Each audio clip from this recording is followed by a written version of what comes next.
19 रमजान 40 हिजरी की रात थी। कूफा की फिजाएं एक अजब सुकून में डूबी हुई थीं। रात की इस घड़ी में एक अजीम हस्ती इबादत में महव थी, वो हस्ती जिसे नबी ए अकरम ने इल्म का दरवाजा करार दिया, जिसे अदल का मीनार कहा गया। अली इब्ने अबी तालिब। इमाम अली पूरी रात इबादत में मशगूल रहे। जैसे ही सुबह करीब आई, आपने आसमान की तरफ निगाह उठाई और फरमाया, यही वो रात है जिसका वादा किया गया था। फिर आपने अपने बेटों और अहले खाना को अलविदा कहा और मस्जिद कूफा की जानिब रवाना हुए। रास्ते में मुर्गर की बांग सुनकर इमाम तबस्सुम फरमाकर बोले, यही वो वक्त है जिसकी खबर दी गई थी। जैसे ही आप मस्जिद कूफा पहुंचे, मामूल के मुताबिक नमाजियों को बेदार किया और मेहराब में खड़े हो गए। मगर एक बदबख्त पहले से घात लगाए बैठा था, वही जिसे दुनिया की सबसे शकी रूह कहा गया। इमाम ने नमाज की नियत बांधी, सफ़ें दुरुस्त हुई और तिलावत की आवाज फिजा में गूंजने लगी।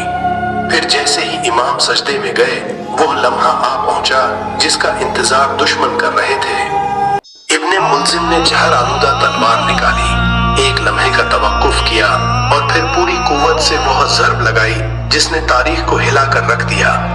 मस्जिद की दीवारें गूंज उठीं और जमीन व आसमान लरज गए। इस आलम में अली की आवाज आई, फुज़्तु बिरब्बिल काबा, रब्बे काबा की कसम, मैं कामयाब हो गया।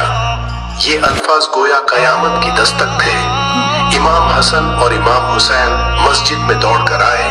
मेहराब में खून फैला हुआ था। नमाजी चीख पुकार कर रहे थे और आसमान फरिश्तों के गिरियां से भरा हुआ था। पकड़ लिया, लेकिन अली ने फरमाया, इसके साथ अदल का बर्ताव करो, इसे भूखा मत रखना, पानी देना। इमाम हसन और इमाम हुसैन ने बाबा को संभाला और घर ले गए। जर पूरे बदन में सरायत कर चुका था, चेहरा जर्द हो चुका था, मगर सब्र और सुकून वही था जो हमेशा से था।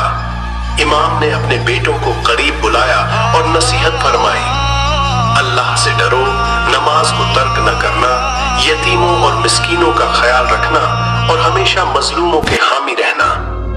से पर्दा फरमा गए।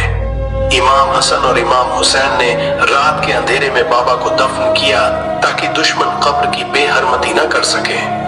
अदल और इंसाफ का वो रोशन चराग जो अली की जात थी, दुनिया से तो पर्दा कर गया, मगर उनका पैगाम हमेशा के लिए जिंदा रह गया। उनकी आखिरी नसीहत आज भी फिजाओं में गूंजती है। अदल और इंसाफ ही रियासतों को कायम रखता है।